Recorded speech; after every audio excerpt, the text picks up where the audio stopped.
김어준의 뉴스공장. 바른정당이 차기 당대표 선출을 위한 경선을 시작했습니다. 이번 경선에 출마한 분들 중에 오늘은 바른정당 하태경 의원 전화 연결하겠습니다. 안녕하세요, 의원님. 예, 하태경입니다. 안녕하세요. 며칠부터 시작된 거죠? 어제 사실상 시작됐고요. 네. 호남 결과가 어제 발표가 됐죠. 호남 결과는 제가 봤는데 3위를 하셨더군요. 네.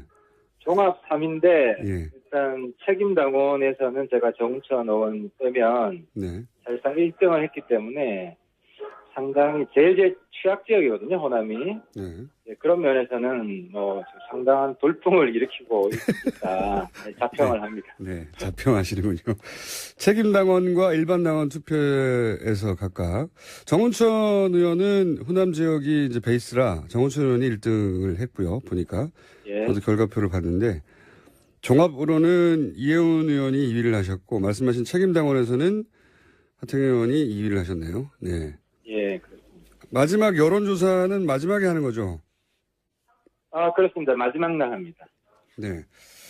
알겠습니다. 다른 후보들도 저희가 되는 대로 연결할 텐데 우선 당대표 출마하신 출마의 변부터 들어보겠습니다. 일단 제가 이제 보수의 세대 교체를 전면에 들고 나왔는데요. 네. 지금 보수가 일종의 시대의 낙오자가 돼 있거든요. 그러니까 이제 보수가 시대를 앞서가지는 못하더라도 따라는 가야 될 거 아닙니까? 그래서 적어도 바른정당은 시대의 동반자 정당으로 만들겠다. 그것은 세대 교체로 가능하다.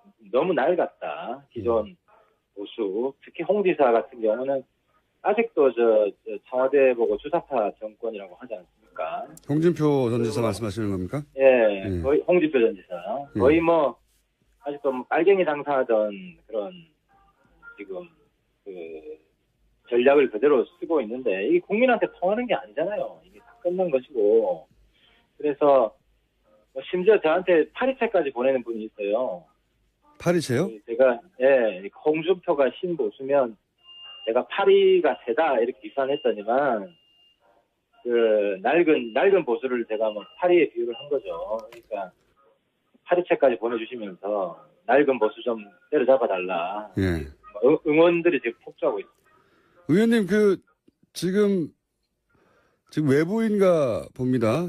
주변 소리가 지금 죄송합니다. 지금 소리가 나죠. 지금 기차 아니에요.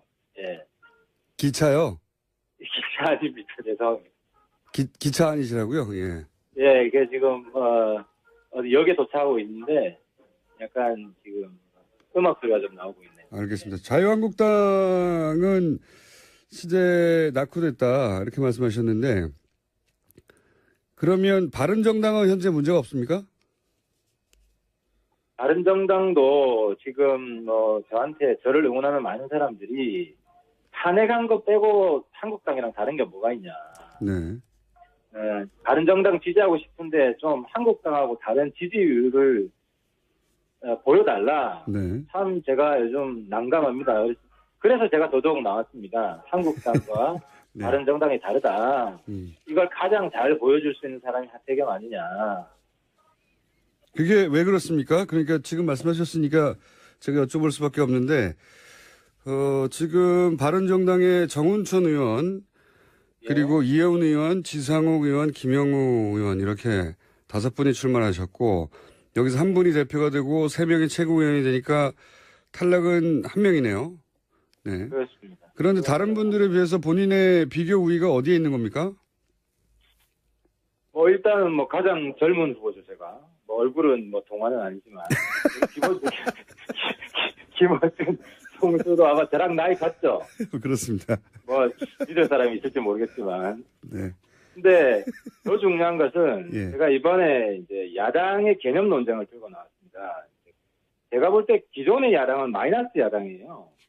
정부의 실패가 목적인 야당이죠. 근데 이제 제가 들고 나온 야당 개념은 플러스 야당. 이게 뭐냐면 여당이든 야당이든 다 대한민국 성공을 위한 정당이어야 된다는 거예요.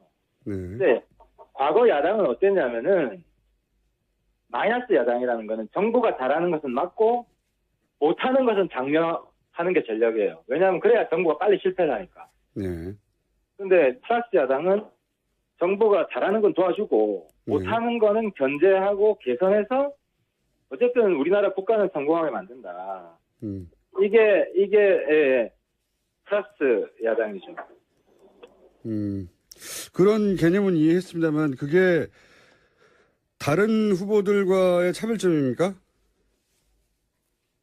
그것뿐만 아니라 지금 뭐 청문회 전략에 있어서도 제가 우리 당을 굉장히 비판을 하죠.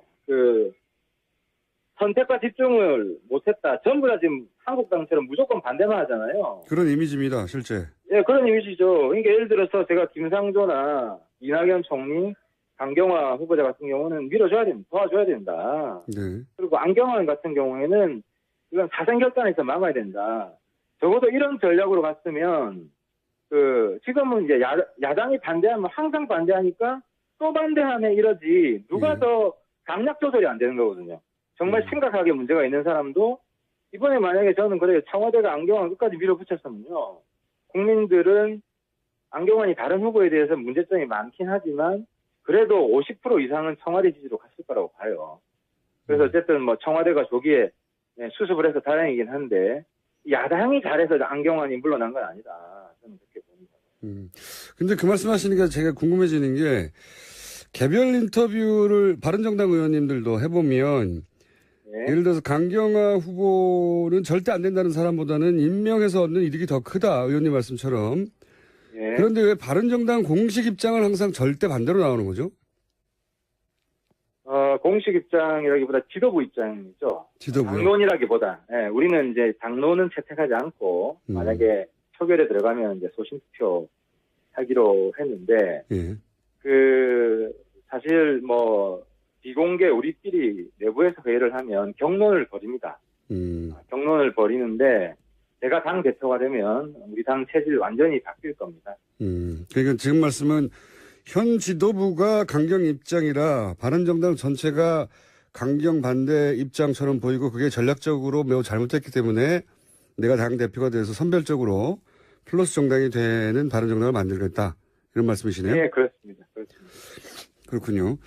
근데 이제 뭐 지나가는 얘기긴 합니다만 아직 당대표가 안 되셨기 때문에 플러스 정당을 하면 바른정당은 언제 집권합니까?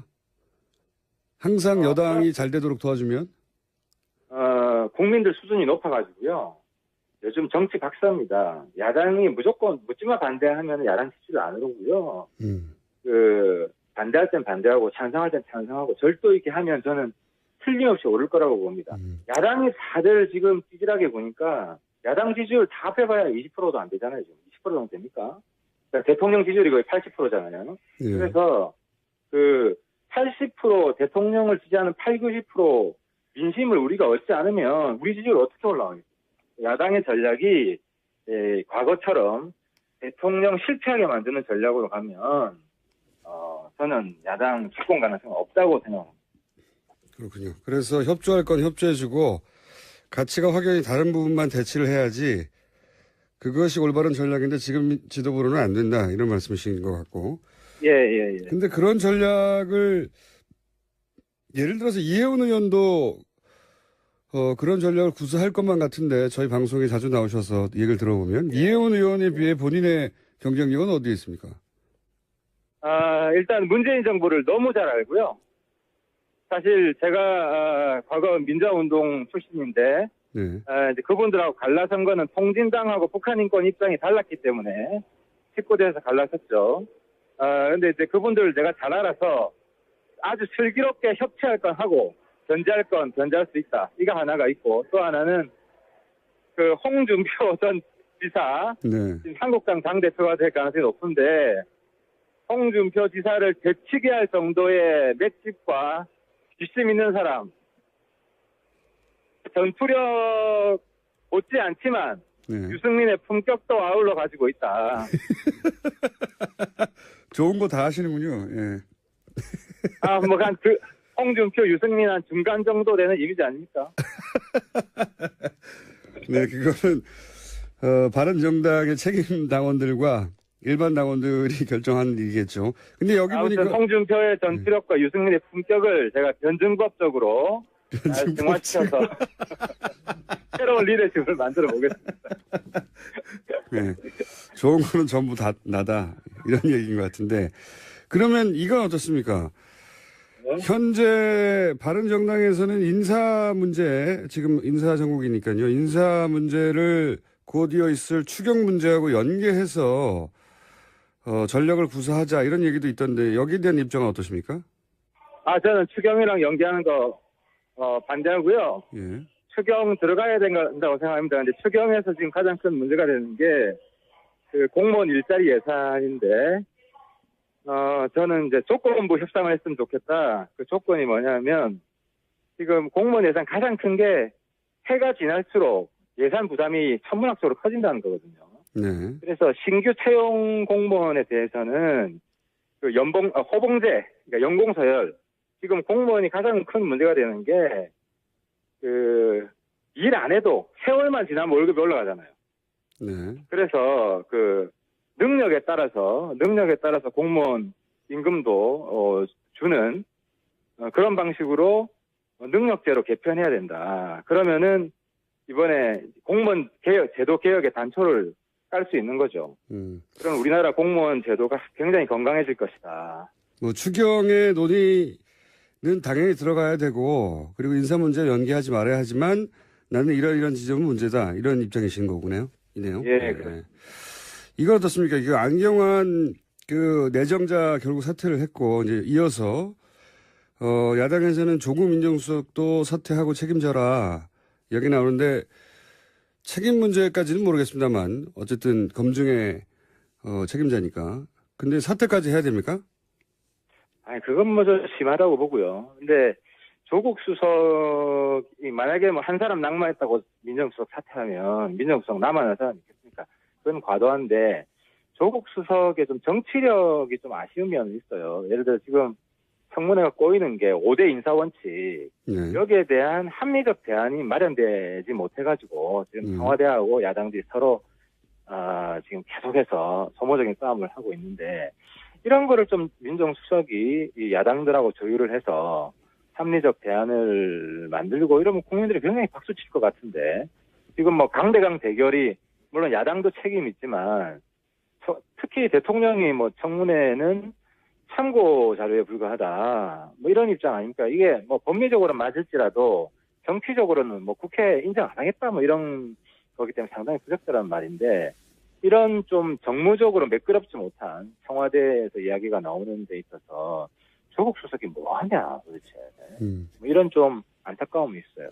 근데 말씀하신 건 말 맞다나 정무수석이 할 일이지 민정수석이 야당을 만나서 할 일은 아니지 않습니까? 인사 문제이기 때문에 인사 문제이기 때문에 아무래도 민정수석이 뭐 청와대 다 비서인데 물론 뭐 정무수석도 중요하죠. 근데 인사 문제에 있어서는 민정수석이 좀 주도적인 역할을 해야 되지 않냐는 거. 알겠습니다. 뭐 사태까지는 아니지만 책임 있는 자리에 있는 만큼 본인이 어떤 액션이 있어야 되는데 그게 안 보인다. 이렇게 평가하시는 것 같고요. 이것도 여쭤볼게요. 최근에 이제 청문회 과정에서 네. 일반 시민들이 그 청문위원들에게 이제 마음에 들지 않는 질문을 하거나 질의를 하면 문자를 대량으로 보내는데 여기에 대해서 일부에서는 문자 폭탄이라고 부정적으로 보고 있고 또 일부에서는 이것은 시민 참여다, 문자 행동이다 이렇게 긍정적으로 보는데 본인은 어떻게 생각하십니까?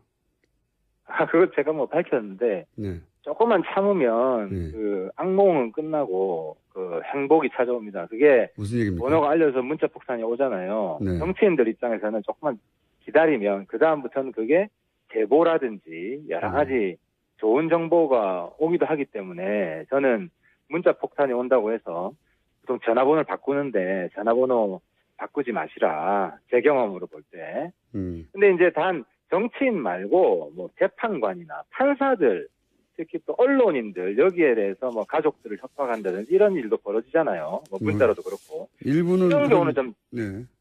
이런 경우는 엄벌을 해야 된다고 봅니다. 특히 재판관은 사법부 독립이 지켜져야 되는데 권력으로부터 또 독립해야 되지만 이런 악의적 문자로부터 좀 독립을 해야 되고 기자도 마찬가지예요. 기자도 요즘 뭐 기사 좀 그 마음에 안 들게 쓰면은 엄청난 그 시달림을 당하거든요. 그래서 기자도 좀 보호할 필요가 있다. 정치인한테만 보내시라. 저는 이런 부탁을 좀 드리고 싶습니다. 정치는 마땅히 받아들여야 된다. 그러나 뭐 네, 그 정치인의 숙명이라고 생각합니다. 직업군에 따라서는 보내면 안 되는 사람들도 있다. 뭐 이런 기본 입장이신 것 같고요. 그죠? 보내더라도 협박을 하지 마시라. 네, 뭐 일부의 사례로 전부를 말할 수는 없는데 여하간 협박은 어떤 경우에도 잘못된 것이다. 이 정도 입장이신 것 같고. 강경화 장관은 어제 임명을 했습니다. 강경화 장관의 임명에 대한 입장은 어떠십니까? 저는 뭐 제일 처음부터 강경화 외교부 장관 시키는 게 장점이 많다라고 네. 주장을 했었고, 근데 이제 문제는 지금 여야가 강대강 대립을 하고 있는데 하루 이틀 정도 냉각기를 좀 가시는 게 필요할 것 같아요. 왜냐하면 야당도 잘못했지만 대응이 지금 아주 좀 무책임하지만 청와대도 조금 이제 대응이 미숙한 면이 있어요. 예를 들어 뭐 국민 검증이 끝났다, 여론조사 높으니까 무조건 하겠다. 이거는 결국 다 부메랑으로 돌아오거든요. 여론이 그러면 안 좋은 거는 어떻게 할 거냐. 뭐 여론은 안 좋으면 사퇴시킨 거 아닙니까 지금? 그러니까 그렇게 되면 예. 예를 들어 뭐 사드 배치 같은 경우 여론이 더 높잖아요. 그러니까 여론에 따라서 문재인 정부 정책 하나하나 다 따지고 들면 문재인 정부 일할 수가 없어요. 그래서 이런 부분은 그렇게 여론 지상주의로 밀어붙일 건 아닌 것 같고, 그래서 하루 이틀 정도 냉각기 가지고 빨리 수습 방안을 찾았으면 좋겠어요. 만약에 수습 방안이 안 나오면 다른 정당만이라도 청문회는 지금 계속해야 된다고 봅니다. 청문회는 뭐 야당이 사실상 뭐 주도하는 야당 공간인데 우리가 이걸 포기하면 안 되죠. 알겠습니다. 뭐 모든 정책을 여론에 따라 할 리도 없고 하진 않겠죠. 네, 그 부분은 무슨 말씀인지는 알겠고요. 이건 어떻습니까? 이제 안경환 내정자가 어떤 이유든 사퇴를 했기 때문에 후임 법무부 장관 후보자에 대한 국민들 관심도 많고, 어제 표창원 의원은 정의당 노회찬 원내대표나 이재명 성남시장을 이제 물론 개인적인 의견입니다. 이런 식으로 추천해서 화제가 됐는데, 연결된 김에 제가 여쭤보자면 혹시 본인도 표창원 의원처럼 본인이 추천한다고 되진 않겠지만 법무부 장관으로 한번 추천해 보시자면요. 저도 생각을 좀 해봤는데요. 네. 표창원 의원은 좀 남성 지향적인 것 같은데 저는 여성 쪽으로 생각을 해봤는데 이정미 헌법재판관. 저는 이정미 헌법재판관이 법무부 장관 되면 모든 국민이 박수를 칠 것이다. 헌법재판관이 법무부 장관에 대한 사례는 없는 걸로 제가 아는데 어쨌든. 없죠. 그런데 법무부 장관이 헌법을 수호했던 사람이다. 굉장히 강렬한 메시지를 줄 것 같고요. 1순위입니다. 그리고 2순위는 만약에 안 된다면 김영란법을 통해서 대한민국의 부패를 없애는 획기적인 이제 조치가 있었던 상징적인 인물 아니겠습니까? 그래서 저는 이정미, 김영란을 노회찬, 이재명 조에 대조해서 한번 밀어붙이고 싶습니다. 그렇군요. 밀어붙이시려면 나중에 대통령이 되셔야 될 것 같습니다. 근데. 뭐 저는 충분히 문재인 정부 협치할 용의가 있고, 네. 문재인 정부 잘 알기 때문에 뭐 어떤 게 잘하는 거다, 어떤 게 못하는 거다, 남들보다 더 정확하게 보는 눈이 있다고 생각을 합니다. 잘 아신다고 두 번이나 강조하셨기 때문에 어떻게 잘 아시는 겁니까? 그 청와대 주로 일하는 사람들 있잖아요. 임종석 실장부터. 과거 학생운동할 때. 같이 학생 운동할 때부터 같이 했던 사람들이고, 네. 대학교 졸업한 이후에도 사회에서 쭉 같이 활동했던 사람들이고요. 근데 이제 뭐 갈라진 이유가 이제 북한 문제에 대한 인식 가지고 좀 격렬한 논쟁을 했습니다. 그래서 그게 잘 안 맞아가지고 갈라지긴 했는데, 뭐 서로에 대한 최소한의 신뢰는 있죠. 그리고 민주화 투쟁 열심히 했고, 그리고 지금은 그때 뭐 격렬하게 갈라진 게 한 20년 전인데 그때에 비해서는 서로 많이 성숙했기 때문에, 물론 똑같지는 않습니다. 뭐 차이가 있지만 뭐 차이를 인정하고 협력할 건 협력하고 또 뭐 경쟁할 건 경쟁하고 선의에 경쟁할 수 있는 뭐 그런 관계는 좀 된다고 봅니다. 그 청와대를 구성하는 일부 인사들의 사고 체계를 이해한다 나도 정확하게 이런 말씀이시네요. 상당히 많아요, 사실은. 얼마나 상당히 많은지는 대표가 되신 다음에. 자, 그럼 가장 강한 상대는 누굽니까? 후보 5 중에. 뭐 저는 저 자신하고 싸움이라고 봅니다. 제 자신의 진가를 잘 몰라요. 지금 아직 국민들이 잘 모르고, 이번에 아무튼 승부는 제 자신을 얼마나 잘 홍보하느냐에 따라서 판가름 나지 않을까. 그건 알겠는데 그러면 아마도 2위는 누가 할 것이다.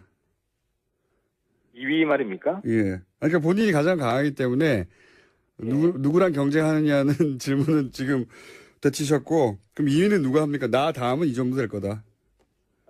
그 부분은 제가 예의가 아닌 것 같습니다. 제가 순위를 매기는 거는 예. 항의가 엄청나게 몰려들 것 같습니다. 그러면은 그보다 더 어려운 질문인데, 한 명은 어쨌든 최고위원회에서도 탈락해야 되니까 사실 경쟁이 그렇게 치열하지는 않습니다. 5 중에 넷은 대표거나 최소한 최고위원은 되니까요. 근데 한 명은 누가 탈락할까요? 그렇지 않습니다. 사실 지금 누가 떨어지는가에 관심이 더 많습니다. 그러니까요. 제 말이 그겁니다. 그래서 이제 떨어지는 사람은 굉장히 정치적 타격을 입을 수 있다고 생각하기 때문에 네. 지금 내부에서 상당히 경쟁이 치열하고, 어제부터 저희들이 처음엔 토론회는 좀 우호적이었는데 어제부터 약간 치고받고 하기 시작했습니다. 그래서 그래요? 갈수록 흥미진진해질 것 같습니다.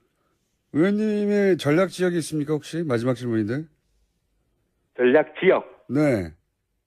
제 전략 지역은 영남하고 수도권. 영남과 수도권이요.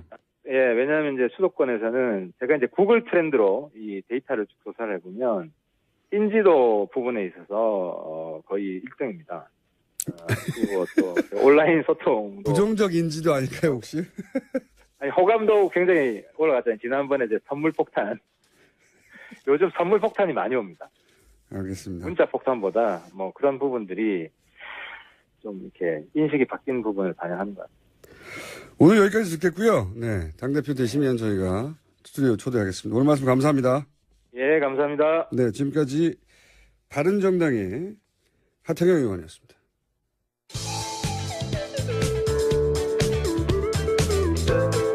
사나이 울리는 뉴스 공장. 이어신문들은 김어준입니다.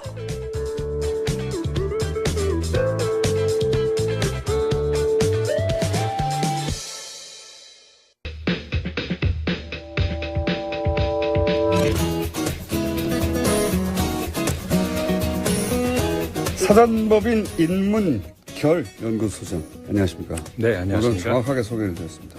임상훈 의원님 나오셨습니다. 인문결은 뭐 하는 데입니까? 연구소 이름이죠. 네, 인문결 그러실 필요 없습니다. 말이 꼬이네 아침부터. 거의 9개월 만에 처음 여쭤보는 건데 뭐 하는 데입니까, 여기가? 결이라는 것이 이제 그 나무결, 물결 할 때 그 결하고 똑같은 건데요. 네. 그러니까는 그 인간이 모든 행동, 뭐 이런 그 양상 이런 것에도 결이 있다는 거죠. 프로이트가 옛날에 그런 얘기 했었거든요. 그러니까 동물 행동학 하는 데입니까? 아니요. 그럼요. 동물하고 전용한 게 없습니다. 그러면.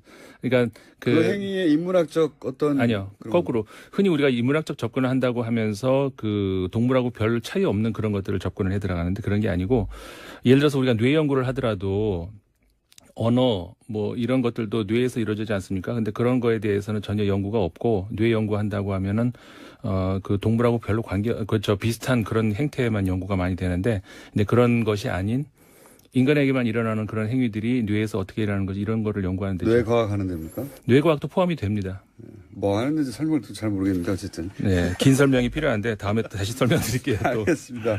자, 오늘 짚어주실 것은 프랑스 총선을 얘기하려고 하는데요. 네. 일단 앞서서 지난 토요일이었었죠. 토요일에 헬무트 콜 전 총리가 통일 총리죠, 한마디로. 예, 네. 그렇죠. 그러니까 서독의 마지막 총리, 그다음에 통독의 첫 총리. 그런 거죠. 네, 그리고 4번인가 5번 연임했. 예, 지금까지 가장 장수한 네. 독일 총리였고, 메르켈 총리가 기록을 깰지도 모르지만 아직까지는 그렇게 돼 있고, 이제 타계했다 이런 이제 소식이 들어왔죠.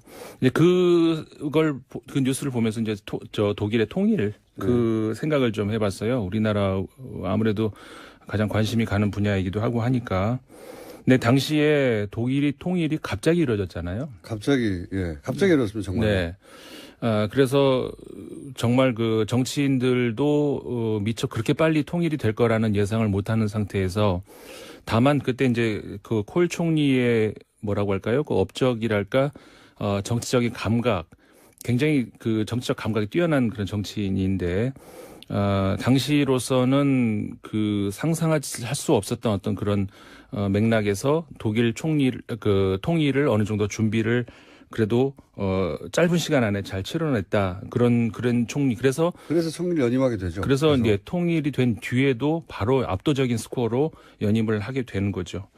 근데 이제 그때 제가 한 가지 말씀을 드리고 싶은 거는 뭐냐면 그렇게 갑작스런 통일이 이루어진 배경이 예를 들어서 그때도 서독이나 동독이나 다 그 약간 진보 진영이라고 상대적으로 예. 할 수 있는 쪽에서는 천천히 하자. 예. 갑자기 안 된다라는 목소리가 있었고 상대적으로 약간 오른쪽에 있다라고 하는 진영에서는 동독도 마찬가지입니다.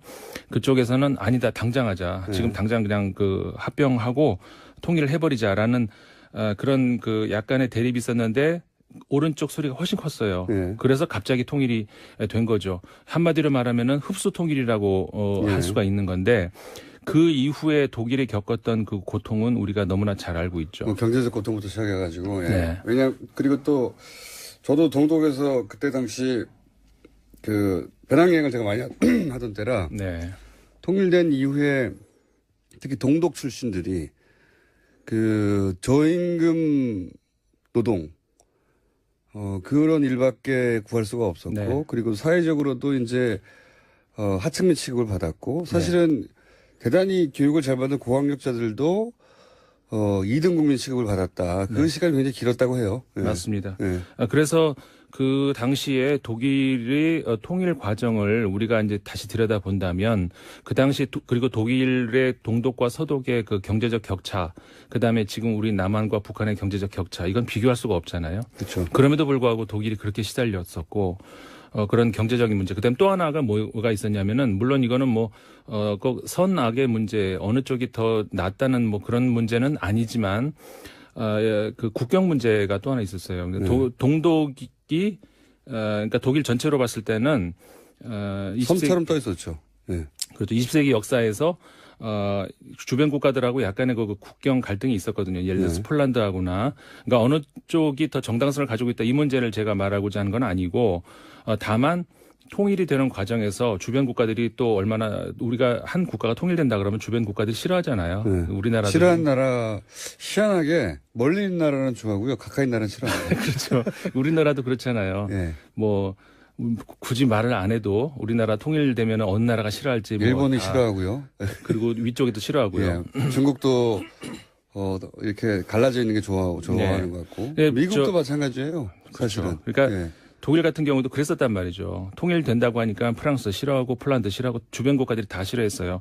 그러는 과정에서 독일이 영토 분쟁에서 가질 수도 있었던 그런 땅을 많이 뺏겼던 그런 역사가 있습니다. 오늘 이야기하신 이야기는 이유는 헬무트 콜이라고 하는 독일의 통일을 이뤄낸 상징적인 인물이 지난주에 사망했기 때문에 네, 잠시 그렇죠. 언급하신 거죠. 네.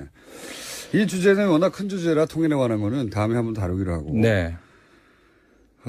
프랑스 총선에 사실 이게 독일의 거인, 뭐 유럽의 거인 이렇게 평가받는 유명한 사람이죠, 콜 총리는. 네. 프랑스 총선 이야기 들어가 볼까요? 예. 압승, 그러니까 그 언론이 예상했던 것보다는 숫자가 좀 적어요. 네, 그렇죠. 그 언론은 뭐 400석 때 얘기했는데 80%까지 차지할 것이다 이런 예상이 나왔었죠. 그리고 투표 마감 직후에 나온 여론조사에서도 그러니까 출구조사에서도 그렇게 나왔었는데 네. 실제로 해보니까 최종적인 결과는 그 정도까지는 아니었다. 300대로. 네, 400대까지 갔을 것이다 했는데 300대로 지금 그 예상이 되고요. 의석수가 500대입니다. 577석인데 자세히 알 필요는 없어요. 몇 석인지 남의 나라까지. 근데 어쨌든 500대인데 네. 400대까지 차지할 거라고 그랬는데 300대에서 끝나요. 네. 그러니까 80%일 거라고 했는데 80%까지 안 가고 70%까지 갈 그래도 뭐 것이다. 압도적이죠. 그렇죠. 그것만 해더라도 0석에서 그 정도까지 간다는 거 양대 압도적이고. 정당이 다 찌그러졌잖아요. 네. 근데 그 우파 전통적인 우파죠. 공화당의 경우는 생각한 것만큼 그렇게 지금 찌그러졌다 표현하셨는데 찌그러지진 않았습니다. 어느 정도 의석이 줄었다 정도 얘기할 수 있을 것 같고 그다음에 그 사회당 같은 경우도 사회당은 완전히 소멸할 것이다 이런 예상이 있었잖아요. 20몇 석까지 떨어질 것이다. 그 정도까지 떨어지진 않았었고 사회당도 물론 그 사회당은 찌그러졌다 이 표현이 가능한데 사회당은 찌그러졌다고 할 수 있죠. 그렇죠. 근데 소멸까지는 안 간 것 같고 그다음에 그 라 프랑스 인수미즈라고 하는 그러니까 우리식으로 하면 뭐라고 해야 할까요? 그 굴복하지 않는 프랑스라고 이 당명이 그렇게 되어 있는데 그 정당 같은 경우도 의석수를 굉장히 많이 늘렸고요. 전체적으로 봤을 때 기존 정당은 축소되었고 많이. 네. 그다음에 중도 그 마크롱 신당이 돌풍을 일으킨 것은 맞습니다. 근데 여기서 하나 우리가 눈여겨봐야 될 게 뭐가 있냐면은 이번에 그 투표장에 가지 않는 그 국민이 유권자가 절반 이상. 절반을 훨씬 넘었습니다. 네. 이게 뭘 의미하느냐? 그러니까는 신당 돌풍 뭐 우리 그 언론에서 이제 사설에서 많이 나옵니다만 기존 정당에 실망한 유권자들이 새로운 뭐 정치 지형을 뭐 선택했다. 근데 이렇게 과연 볼 수가 있겠는가 이제 그 문제점. 왜냐하면은 40%만 투표했기 때문에 네. 실제로는 60%는 아예 투표에 참여하지도 않았고. 그렇죠. 예. 그러니까 신당 같은 경우에 30% 정도의 지지를 얻었다라고 하지만 전체 프랑스인 그러니까는 투표장에 가지 않은 사람들도 어쨌든 간에 국민이니까. 놀러 가려고 안 간 사람도 물론 있겠지만 일부러 안 간 투표를 거부한 사람들도 있거든요.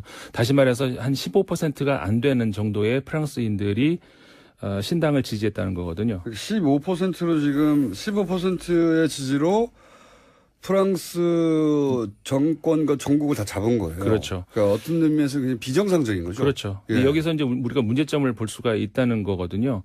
그러니까 선거 제도가 완벽한 제도라고 하는 거는 우리가 있을 수가 없지만, 그래도 그나마 결선 투표제까지 하고 있는 프랑스의 경우에 우리나라의 선거 제도보다는 낫다는 평가가 있습니다만은 여기서도 또 그런 허점이 나온다는 거죠.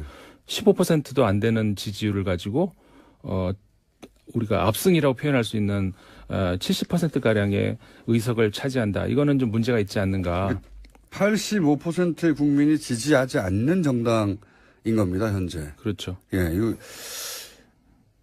과연 이게 민주주의 제도가 탄생시킨 결과를 그대로 받아들여 수밖에 없긴 한데 이게 과연 압승이라고 표현할 수 있고 국민의 지지를 받고 있는 대통령과 정당이라고 할 수 있는가. 저는 이런 의문이 실제로 들었던 게 이번에 휴가 기간에 이제 그 동네 프랑스의 국경 없는 기자회나 네. 그쪽에 언론계에 있는 사람들을 만나서 잠깐 얘기해 본 적이 있는데 이 문제에 대해서 뭐랄까요? 굉장히 시니컬하더라고요. 어떻게 마크롱에 대해서는 부정적인 인식이 강하고 네. 기본적으로 사회당 출신이잖아요. 사회당 네. 출신이지만 우파하고 하나도 다르지 않다. 그렇죠. 예. 사회당 중도가 아니라, 출신이긴 맞습니다만은 잠깐 동안에 장관을 한 거죠. 홀랑드 대통령이 잠깐 발탁을 해서 장관을 시켰던 것이지 사회당 출신이라고 보기는 어려운 게 사실이고. 근데 출신이지 않습니까? 당적을 거기다 없으니까. 그렇죠. 당적은 맞습니다. 근데 사회당 어쨌든 좌파도 아니고 네. 제가 중도 어쩌고 하니까 그게 아니라 기업의 이익을 철저히 대변한다. 맞습니다. 이번에 가장 먼저 지금 하겠다고 하는 것이 노동법 개정이라는 거거든요. 네. 그러니까 해고 유연하게 하고 이런 것들. 그러니까 다시 말하면은 기존의 사회당 출신이라고 했지만 좌파 정책하고는 전혀 관계가 없고요. 그다음에 신당의 구성원들 새로 이제 이번에 국회의원이 되는 많은 사람들 있지 않습니까? 굉장히 다양한 곳에서 다양한 출신들이 이제 입후보했고 국회의원 의석으로 들어갔다라고 평가가 나오지만 그 중에서 과연 블루칼라가 몇 %나 되겠는가? 별로 없습니다. 그러니까 한마디로 말해서 무슨 학자 출신 별의별 출신들이 다 있습니다만은 진짜 노동자를 대변할 수 있는 그런 목소리를 신당에서 과연 내겠는가? 그거는 굉장히 회의적이라는 거죠. 그래서 그런 얘기를 하더라고요. 이제 아마 노동법 관련 개정을 할 텐데 그러면 프랑스 전역이 시위로 뒤덮일 거라고 아마 마크롱 대통령이 당선이 됐고 또 정당도 이제 휩쓸고 있지만 말씀하신 대로 합치면은 실제로 전 국민 중에 굉장히 낮은 지지를 받고 있는 대통령이라 네. 실제로는 취약하다. 그래서 노동법 개정을 하면 거리로 많이 쏟아져 나올 것이라고 대혼란이 있을 것이다. 뭐 이런 식의 얘기도 하더라고요. 맞습니다. 그러니까 우리가 이제 잘 들여다봐야 되는 것이 뭐가 있냐면은 의석 수만 놓고 보면은 마크롱을 지지하는 프랑스 국민들의 아주 열광적인 지지 이렇게 얘기를 하기 쉬운데 전혀 현실은 그렇지 않다는 거. 투표장에 가지 않은 국민이 절반을 훨씬 넘어섰다는 거에서 과연 우리가 무슨 교훈을 얻어야 되는가? 네. 사실 지금 프랑스 국민들은 현재의 프랑스 정치 시스템 자체에 거부감을 가지고 기본적으로 있습니다. 기존 정치를 거부한 거거든요. 네. 정치 혐오를 드러낸 것이다. 그래서 이렇게 저는 봅니다만. 예. 그러니까 우리가 지금까지 투표 제도라는 선거 제도나 이런 것들이 상대 평가 같은 거잖아요. 그러니까 내가 정말 이 사람이 좋아서 찍는다기보다는 그나마 이 안에서 차악이라고 표현되는. 예, 그렇게 할 수밖에 없기 때문에 그러니까 투표장에 가지 않는데 투표장에 가지 않는 이 사람들의 민의를 어떻게 표현할 거냐는 거죠. 그래서 이제 그런 이야기들이 프랑스에서도 많이 나와요. 투표장에 가서 예를 들어서 그 영번을 논다든가 그래서 난 영번을 찍겠다 한마디로 말해서 난 투표를 참여를 했다 하지만 어느 지지할 사람이 아무도 없다. 지지할 사람이 없다. 그것도 정치적 의사 표현으로 그렇죠. 인정해달라. 나는 그 투표장에 안 가고 놀러 간 사람하고는 다르다는 그런 정치적인 의사 표현을 인정을 해달라는 거죠. 그렇게 했을 경우에 물론 이런 거는 이제 아직까지는 허점이 많이 있습니다만은 그렇게 국민들의 지지를 받지 않고 있는 정당이 70%의 의석을 차지하게 두는 것은 정당하지 않다는 것. 예를 들어서 그만큼 지지를 못 받았다면 의석 자체도 그만큼을 줄여야 되는 거 아니냐. 응? 예를 들어서 577석을 국민들 지지도 하지도 않는데 그걸 그대로 해야 되겠는가. 이런 이야기들도 나오고 있다는 거죠. 그 정도로 이제 정치 혐오나 정치에 대해서 이제 시니컬하게 바라보는 시각이 분명하더라고요. 이게 프랑스가 정치의 나라잖아요. 정치와 관련한 논쟁이 굉장하고 TV 주요 프로그램이 토론 프로그램이에요. 우리나라처럼 드라마가 아니라 그런 거 보는 거 좋아하고 말하기 좋아하고. 그런데 이번에는 투표를 안 했던 사람이 너무 많고. 네. 그리고 마크롱에 대해서 비슷한 말씀. 그러니까 85%가 지지하지 않는 대통령과 정당이 지금은 여당이 된 것이고 그 법이 부여한 막강한 권한을 가지게 된 거잖아요. 그렇죠. 예. 이 경우 어떻게 해야 되느냐에 대해서 답이 없으니까 네. 실제로는 답이 없잖아요. 현행 법상으로는. 그렇죠. 현재의 정치 제도를 가지고는 답이 전혀 없는 거죠. 예를 들어서 이런 거 있잖아요. 아까 말씀드린 연장선에서인데, 의원 내각제를 채택하고 있는 나라의 경우에, 절대 다수의 지지를 받아서 바로 그 총리가 선출된다든가 이렇게 되지 않는다면은, 소수파 같은 경우에는 연합을 한다든가 어떤 방법을 해서든 간에 과반수 이상을 만들든지. 연정을 하죠, 연정. 그게 안 되면은 총리 인선에 있어서 굉장히 시간이 걸리잖아요. 그게 이제 영국의 케이스인데. 그렇죠. 지금. 영국을 포함해서 여러 나라. 근데 만약 그것도 여의치 않으면 선거를 결국 다시 해야 되는 거고. 예. 그러니까 그런 제도까지도 의원 내각제는 있는데. 그래서 선거를 자주 하죠. 네. 근데 그런 제도까지도 있는데 지금 이 대통령제 하에서는 그러니까 그런 대통령제 하에서의 총선의 경우에는 지금 프랑스의 경우처럼 아까 말씀드린 것처럼 별로 국민적 지지도 없는 정당이 의석의 절대 다수를 차지하고 있다는 거. 아까 말씀드린 것처럼 이럴 경우에는 의석 자체를 그만큼 주지를 말아야 된다는 거. 그래서 다시 다른 프로그램으로 다시 국민들한테 호소를 한다던가. 그래도 안 되면은 선거를 다시 해야 된다던가. 그런 보완이 있어야 되지 않겠는가. 예를 들어서 여당이 선출됐는데 전 국민의 50%에 미치지 못하는 지지율이라면 다시 선거를 한다든가. 예. 예. 비용은 많이 들겠네요. 지금 이미 결선 투표하는데도 비용이 많이 들잖아요. 근데 그거 외에도 이제 다른 선호 투표제라든가 다른 나라에서 실시하는 아까 핀란드 우리 청취자분 얘기 나왔습니다. 핀란드 같은 경우도 선호 투표제라고 하는 것은 그러니까 우리나라에 좀 낯설 수 있는데 이런 건 굳이 예를 들자면 이런 거죠. 그러니까 우리는 리스트가 있으면 그중에서 한 명한테만 딱 찍잖아요. 근데 한 명이 아니라 여러 명한테 찍을 수 있다는 거죠. 그 여러 명한테 찍을 수 있는 것도 다양한 방법이 있는데 여러 명이 찍을 수 있다. 예. 여기까지만 해야 됩니다. 다른 나라 선거제도 한번 뒤져봐야 되겠네요. 그렇죠. 지금까지 인문결연구소 임상훈 소장이었습니다. 감사합니다. 네, 감사합니다. 김어준이었습니다. 내일 뵙겠습니다. 안녕. 따라는 가야 될 거 아닙니까? 그래서 적어도 바른정당은 시대의 동반자 정당으로 만들겠다. 그것은 세대 교체로 가능하다. 너무 낡았다. 기존 보수, 특히 홍 지사 같은 경우는 아직도 청와대 보고 주사파 정권이라고 하지 않습니까? 홍준표 전 지사 말씀하시는 겁니까? 예, 거의 홍준표 전 지사. 거의 아직도 빨갱이 당사하던 그런 지금 전략을 그대로 쓰고 있는데 이게 국민한테 통하는 게 아니잖아요. 이게 다 끝난 것이고. 그래서 심지어 저한테 파리채까지 보내는 분이 있어요. 파리채요? 제가 홍준표가 신보수면 제가 파리가 세다 이렇게 비판했더니만 낡은 보수를 제가 뭐 파리에 비유를 한 거죠. 그러니까 파리채까지 보내주시면서 낡은 보수 좀 때려잡아달라. 예. 응원들이 지금 폭주하고 있습니다. 의원님, 지금 외부인가 봅니다. 주변 소리가. 지금, 죄송합니다. 지금 소리가 나죠? 지금 기차 아니에요. 예. 기차요? 기차 아닙니다. 죄송합니다. 기차 아니시라고요? 예. 예, 이게 지금, 어디 역에 도착하고 있는데, 약간 지금 음악 소리가 좀 나오고 있네요. 알겠습니다. 자유한국당은 시대 낙후됐다. 이렇게 말씀하셨는데, 그러면 바른정당은 현재 문제가 없습니까? 바른정당도 지금 저한테 저를 응원하는 많은 사람들이 탄핵한 거 빼고 한국당이랑 다른 게 뭐가 있냐. 네. 바른정당 지지하고 싶은데 좀 한국당하고 다른 지지율을 보여달라. 네. 참 제가 요즘 난감합니다. 그래서 제가 더더욱 나왔습니다. 한국당과 네. 바른정당이 다르다. 이걸 가장 잘 보여줄 수 있는 사람이 하태경 아니냐. 그게 왜 그렇습니까? 그러니까 지금 말씀하셨으니까 제가 여쭤볼 수밖에 없는데, 지금 바른정당의 정운천 의원, 그리고 이혜훈 의원, 지상욱 의원, 김영우 의원 이렇게 5분이 출마하셨고, 여기서 한 분이 대표가 되고 3명이 최고위원이 되니까 탈락은 1명이네요. 네. 그렇습니다. 그런데 다른 분들에 비해서 본인의 비교 우위가 어디에 있는 겁니까? 일단은 가장 젊은 후보죠, 제가. 얼굴은 동안은 아니지만. 김어준, 송수도 아마 저랑 나이 같죠? 그렇습니다. 믿을 사람이 있을지 모르겠지만. 네. 근데 더 중요한 것은 예. 제가 이번에 이제 야당의 개념 논쟁을 들고 나왔습니다.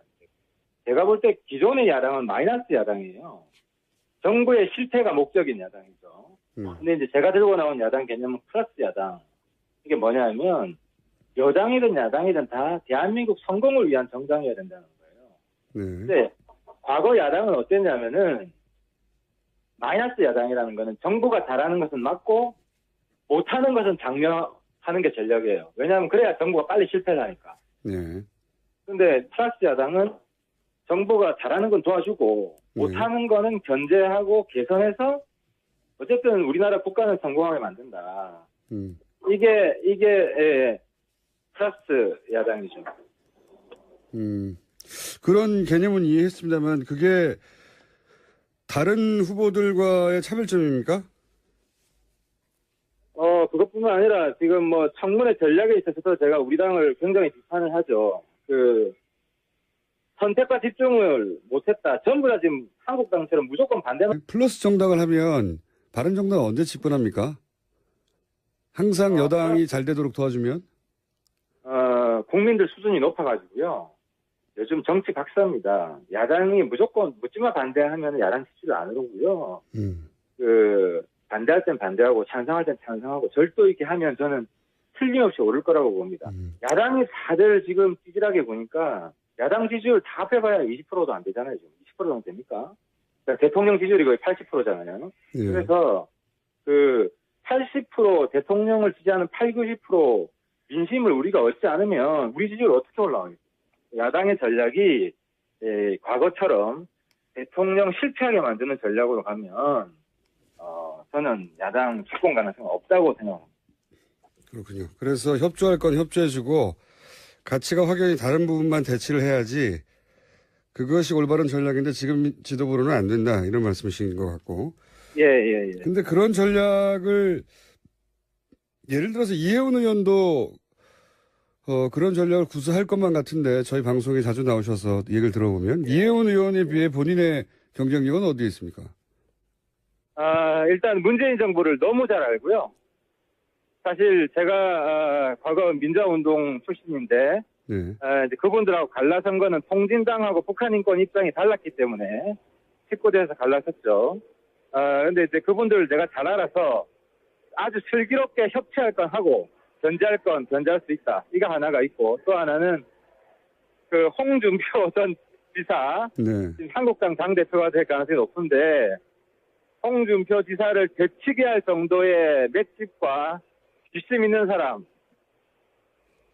전투력 못지 않지만 네. 유승민의 품격도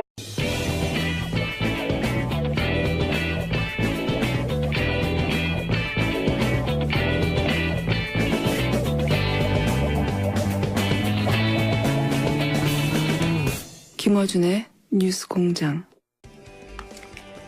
바른정당이 차기 당대표 선출을 위한 경선을 시작했습니다. 이번 경선에 출마한 분들 중에 오늘은 바른정당 하태경 의원 전화 연결하겠습니다. 안녕하세요, 의원님. 예, 하태경입니다. 안녕하세요. 며칠부터 시작된 거죠? 어제 사실상 시작됐고요. 네. 호남 결과가 어제 발표가 됐죠.